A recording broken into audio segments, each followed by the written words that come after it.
पूरी कायनात में केवल हनुमान जी ही एक शख्स था जिसने सूरज को छूने की हिम्मत की थी, लेकिन अनफॉर्चुनेटली ये इतिहास भी अब बदल गया है। पार्कर सोलर प्रोब जिसे नासा ने 12 अगस्त 2018 को लॉन्च किया था, वो फाइनली सूरज के एटमॉस्फेयर में एंट्री कर ली है। पार्कर सोलर प्रोब का ये कारनामा इतिहास में हमेशा याद रखा जाएगा, क्योंकि इतनी ज्यादा गर्माइश ना ही कोई मेटल बर्दाश्त कर सकता है और ना ही दुनिया का सख्त तरीन पत्थर। फिर सवाल उठता है कि आखिर पार्कर सोलर प्रोब इतनी ज्यादा हीट में मेल्ट क्यों नहीं होता। हजारों नहीं बल्कि लाखों डिग्री के टेम्परेचर में भी ये बिल्कुल परफेक्टली काम कर रहा है, बट कैसे? तो आइए जानते हैं आज के इस वीडियो में। 3, 2, 1, 0.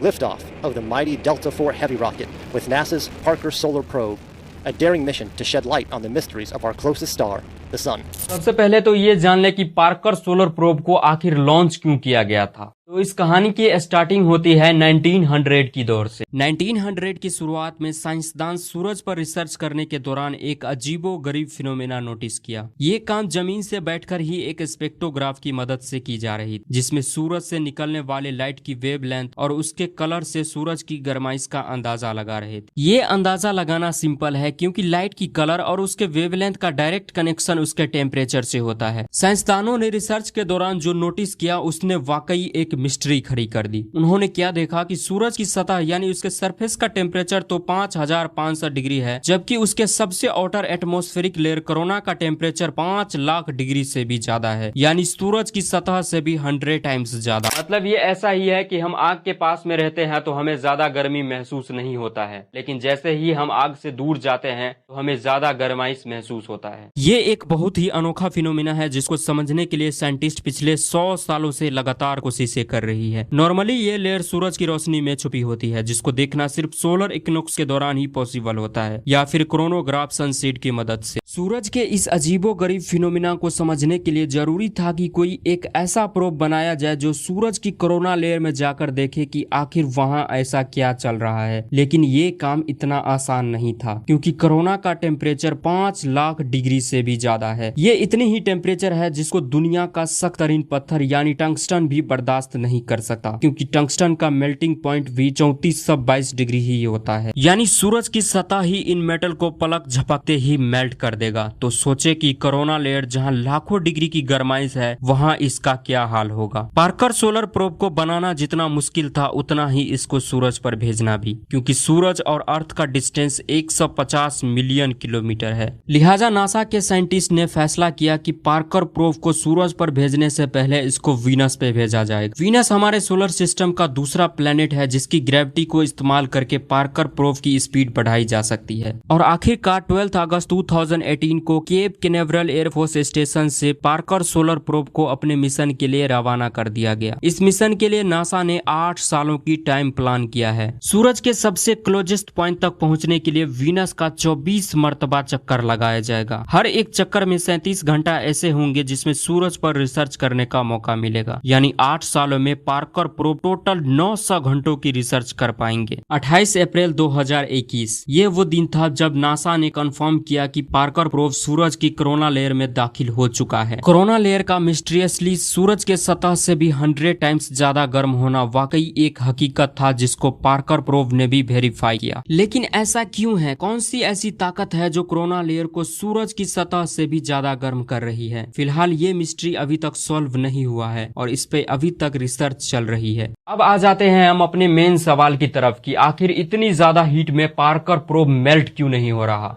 पार्कर प्रोब की जो साइड सूरज को फेस किया है, वहां एक हीट शील्ड लगाई गई है जिसको कार्बन की फॉर्म से बनाया गया है। ये कोई आम फॉर्म नहीं, बल्कि इसको अल्ट्रामेट कंपनी ने खास तौर पर सूरज के हीट एब्जॉर्ब करने के हिसाब से डिजाइन किया है। ये फॉर्म अंदर से 97% खाली है, जो हीट शील्ड को और ज्यादा इफेक्टिव बनाता है। इसके अलावा कार्बन कार्बन कंपोजिट की एक लेयर भी चढ़ाई गई है जिसको ग्रेफाइट और रेजिन से मिलाकर बनाया गया है। ये मिक्सचर हीट शील्ड की दोनों साइड पर लगाकर इसको सुपर हीट किया गया, जिससे ये कार्बन की प्योरेस्ट फॉर्म में बदल गया। और हम सब जानते हैं कि कार्बन की हीट कंडक्टिविटी बहुत अच्छी होती है। और आखिर में इस हीट शील्ड की वो साइड जो सूरज की तरफ है उस पर व्हाइट सेरेमिक पेंट भी चढ़ाया गया है ताकि सूरज की ज्यादातर रोशनी अंदर दाखिल होने से पहले ही रिफ्लेक्ट हो जाए। हीट शील्ड के अलावा इसका बकाया हिस्सा ऐसे डिजाइन किया गया है कि वो हर वक्त हीट शील्ड के परछाई में ही होता है। पर इन सब के बाद भी पार्कर प्रोब ज्यादा से ज्यादा 2500 डिग्री की हीट ही बर्दाश्त कर सकता है, जबकि कोरोना का टेम्परेचर तो 5 लाख डिग्री से भी ज्यादा है। अब ये इतना हीट कैसे बर्दाश्त कर रहा है ये समझना भी काफी आसान है। लॉ ऑफ थर्मोडायनेमिक के मुताबिक हीट को ट्रांसफर होने के लिए भी कोई मीडियम चाहिए। जैसा कि गर्मियों में अर्थ पर हवा में मौजूद पार्टिकल्स और वेपर्स अपने अंदर गर्माइश लेकर चलते हैं, जिनकी वजह से हमें रात के वक्त भी गर्मी लगती है। लेकिन अगर पार्टिकल्स कम होंगे तो हीट भी इतनी आसानी से ट्रेवल नहीं कर पाएंगे। जैसा कि उबलते हुए पानी में हाथ डालने से फौरन जलन होगा, जबकि 300 डिग्री के ओवन में हाथ डालकर फौरन निकालने से शायद हमें मालूम भी ना पड़े। ये सिर्फ इन वजह से मुमकिन है क्योंकि पानी की मॉलिक्यूल्स हमसे टच होते हैं, जबकि ओवन में हमसे कोई भी चीज टच नहीं होता। एक्सपर्ट्स का कहना है कि पार्कर सोलर प्रोब की हीट शील्ड पर तो 1200 डिग्री होता है, जबकि उसका पिछला हिस्सा जहां सूरज की रोशनी नहीं पड़ती वहां टेम्परेचर माइनस में होता है, क्योंकि वहां कोई पार्टिकल्स नहीं होता जो हीट को ट्रांसफर कर सके। यही रीजन है कि पार्कर सोलर प्रोब सूरज के इतनी करीब होने के बाद भी मेल्ट नहीं होता। उम्मीद करते हैं कि ये वीडियो आप लोगों को पसंद आया होगा। बहुत बहुत धन्यवाद।